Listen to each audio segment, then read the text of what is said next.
The egg cracks from the inside.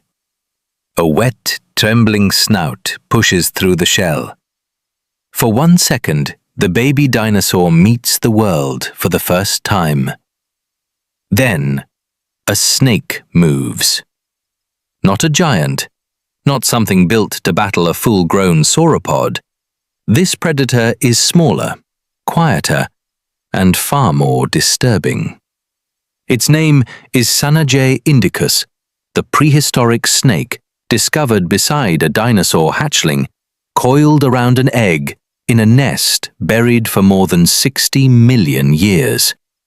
And the most terrifying part is not that the snake was there. It is what the bones suggest happened next. Late Cretaceous India was an island continent, drifting north through a warm, dangerous world. Seasonal rains soaked the ground, then vanished, leaving the soil baked and cracked. Ferns crowded the lowlands. Insects buzzed above muddy pools. Far away, massive sauropods moved across the landscape, their footsteps vibrating through the earth. But the nesting grounds were quieter. Hundreds of round eggs lay buried in shallow pits beneath dirt and plant material. Each held a fragile new life. The adults were enormous, but their babies entered the world small, soft, and almost defenseless. That weakness created an opportunity. Somewhere beneath the dust, Sanajeh was waiting. This snake measured only a few meters long, nowhere near the size of later giants like Titanoboa. It could not crush an adult dinosaur or face the towering parents.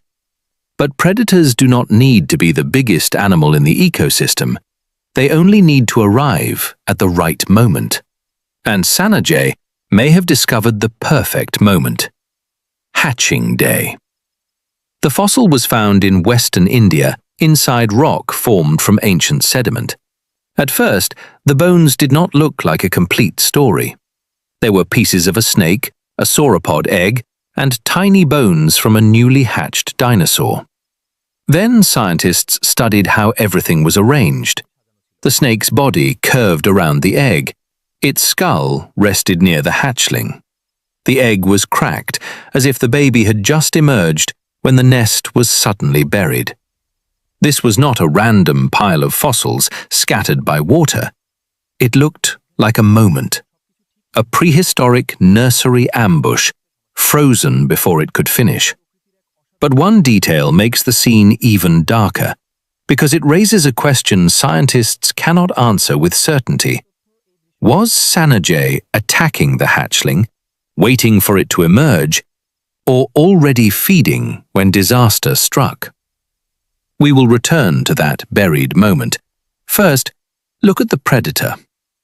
Sanajeh did not have the extremely flexible jaws of many modern snakes. Its mouth could open wide, but not enough to swallow huge prey. This animal was probably not hunting large dinosaurs. It was targeting creatures small enough to overpower and consume. Newborn sauropods fit that description. A hatchling leaving its egg would have been vulnerable in every way. Its muscles were weak, its skin was tender, its movements were clumsy. It had no size, no speed, and no protection. The nest that kept it safe became a feeding ground the moment the shell broke. The snake may have followed scent, the smell of damp soil, broken shell, blood, fluid from the egg, the warm body of a struggling hatchling. Its tongue flicked through the air, collecting invisible chemical traces. Its head slid between the eggs. Its scales pressed softly across the dirt. No roar, no warning, just the dry scrape of a body moving through a nest. That silence is what makes Sanajeh indicus so unsettling. Dinosaurs are usually shown facing predators with huge teeth and thunderous footsteps, but most animals do not die in grand battles. They die when they are young, injured, trapped, or alone. Sanajeh represents that hidden side of prehistoric life, not the war between giants, the danger at the edge of the nest. There is another question buried in this fossil. If one snake entered one nest, was this rare, or were dinosaur nesting colonies regularly visited by predators that learned when the eggs would hatch? The answer could change how we see these ancient nurseries. Large nesting sites attract more than parents. They attract scavengers, lizards, small meat-eating dinosaurs, insects, and snakes. A place filled with eggs becomes a seasonal buffet. Even guarding adults could not watch every nest or every movement beneath the leaves. A snake did not need to charge through the colony. It could hide. It could wait under debris, inside a burrow, or between the eggs. Its color is unknown, but camouflage would have made it hard to spot against dusty earth. When hatchlings began to emerge, the ground may have filled with faint scratching, cracking shells, and tiny bodies pushing upward. For Sanajeh, that may have been the signal. The attack would have been fast. The snake lunges, its jaws clamp onto the hatchling. The baby twists, kicking against the dirt, but there is little strength in its limbs. The snake coils, not necessarily with the crushing power of a modern boa, but enough to hold the prey still. Dust sticks to wet skin, shell fragments scatter. Then the earth moves. A sudden flow of mud, loose sediment, or collapsing debris sweeps across the nest. The snake has no time to escape. The hatchling is trapped. The egg is buried. The scene disappears beneath layer after layer of sediment. Millions of years pass. India drifts north and collides with Asia. Landscapes rise, erode, and change.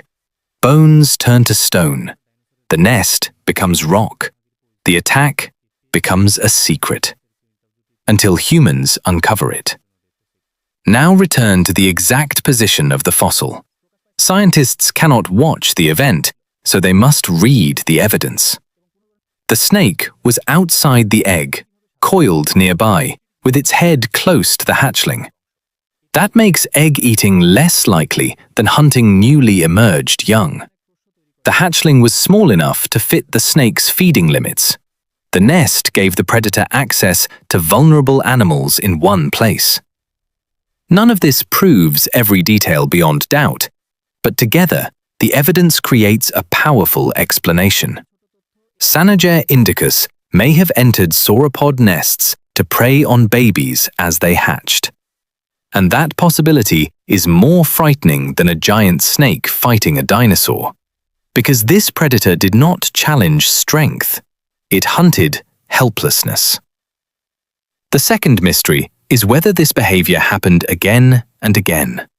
One fossil cannot prove a lifelong hunting strategy. Maybe the snake stumbled into the nest. Maybe it was scavenging. Maybe the burial mixed separate events.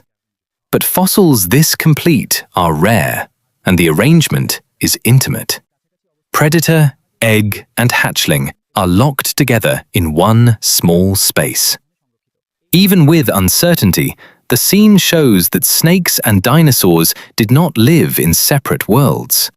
Their lives crossed at the most vulnerable stage of all, birth. That changes the image of the dinosaur age.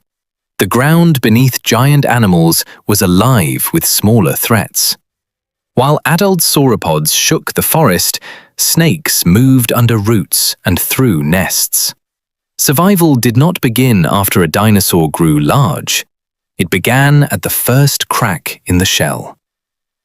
Sanajeh indicus was not the biggest prehistoric snake, and it was never going to wrestle an adult dinosaur. But it may have been something more efficient, a specialist in timing, concealment, and easy prey. A hunter that haunted the nursery instead of the battlefield. So when we picture extinct animals of late Cretaceous India, we should also see a quiet nest under a burning sky, an egg splitting apart, a newborn taking its first breath, and a scaled head rising beside it. The fossil captured no heroic fight, no giant monsters, just one of nature's oldest rules, preserved in stone. The moment life begins is often the moment something else comes hunting.